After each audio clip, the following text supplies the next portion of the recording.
One of these people that I had talked to was my brother-in-law. Now, he's also in the consulting business, but a little bit different line.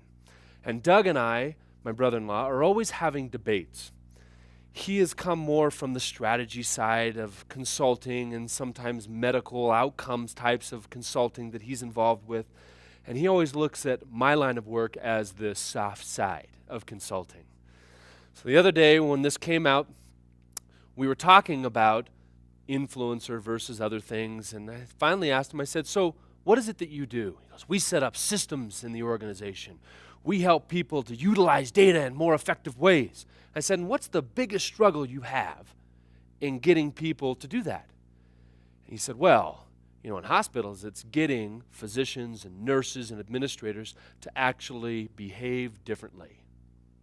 At that point, I could step up and say, yeah, that's what I do, right? That's what influencer is all about. How do we get people to change their behavior? How do we get people at work to really engage in a Six Sigma project, or to change the way that they team, or a leader who needs to change the way that they're holding people accountable, or how they're setting direction? It seems easy. In fact, a lot of people think that if we just tell others that they'll change, that they'll shift. We find the same thing true at home. There's behaviors that we'd like to shift. There's behaviors that we'd like to change. How do you motivate someone who's not motivated? Truth is, you can't. It's been nice seeing you. I'll see you later. You can't motivate somebody who's not motivated. You can, however, help them discover their own motivation.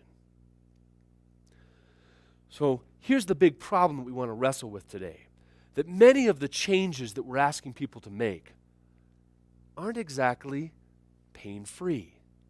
Sometimes not easy, sometimes not likable, sometimes not desirable. And on the converse, many of the existing unproductive behavior patterns that we currently see feel natural, feel comfortable, and are somewhat enjoyable. How do you deal with this situation? It can be tough. We were once doing an intervention in an organization. High-tech folks. These were very, very bright individuals. Software engineers where they're designing applications. And what we're trying to get them to do in this organization is when in a project they run into a jam or a snag or a problem, to raise their hand and point it out. To speak up. Well, one of the engineers came to me and was trying to describe the magnitude of the problem, right, and also the difficulty in changing the existing culture in the organization. He said, Steve, you just don't get it, do you? I said, well, what do you mean? He said, well, do you know how to tell extroverts from introverts as far as software engineers? And I said, no. He said, well, the extroverts, they look at your shoes when they're talking to you. These are people who would rather do anything than confront another person. They have these jobs programming because they want to be left alone. So to get them to speak up, do so early, is going to be a challenge. How do you make the undesirable desirable? First, a principle, and then a couple of best practice skills to do this. The principle is allow self-discovery. Everybody is motivated to do something. The trick is helping them to connect what you're asking them to do to existing values that they already have. To invite choice, to allow them to see the connection. So often, what we do is we say, you should do this, you should shift because of this reason. I've got it here, it's packaged, it's all ready to go. And we try to supplant their personal motivation. We try to provide that to them. And what we found time over time over time is that when you do this, you'll meet resistance. Allow self-discovery.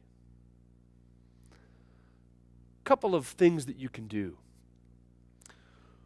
One of those best practice skills to allow self-discovery is a personal experience. have them actually get out and have a personal experience with what you're trying to get them to do.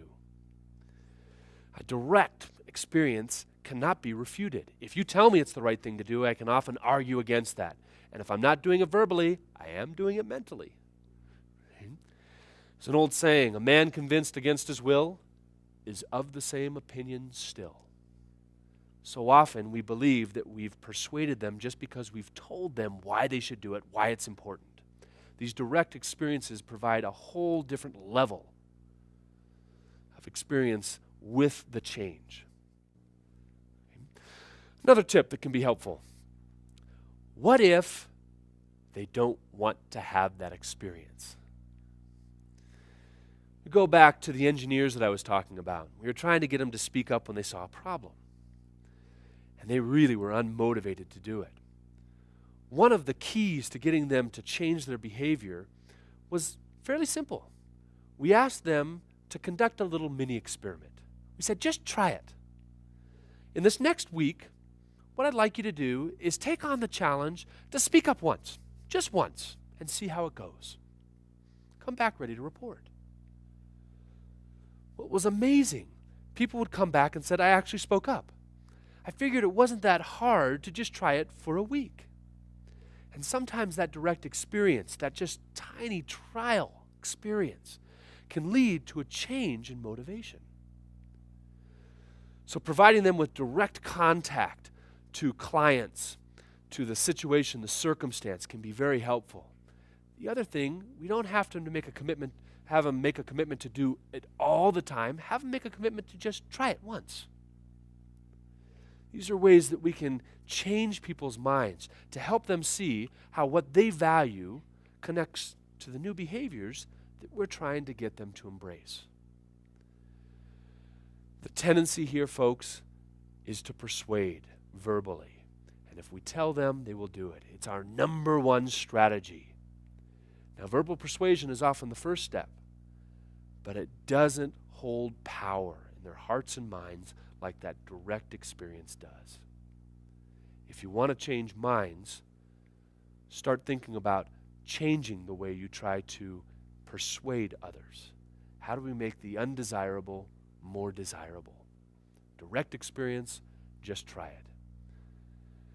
As you go out and look at those behavior changes that you're trying to implement, that you're trying to see in your organizations, in your family, in your community, think first, how do we make the undesirable desirable? How do we get them a direct experience that will help change their hearts and minds? And you'll see a dramatic increase in their both willingness and ability to make the change that you are asking them to make.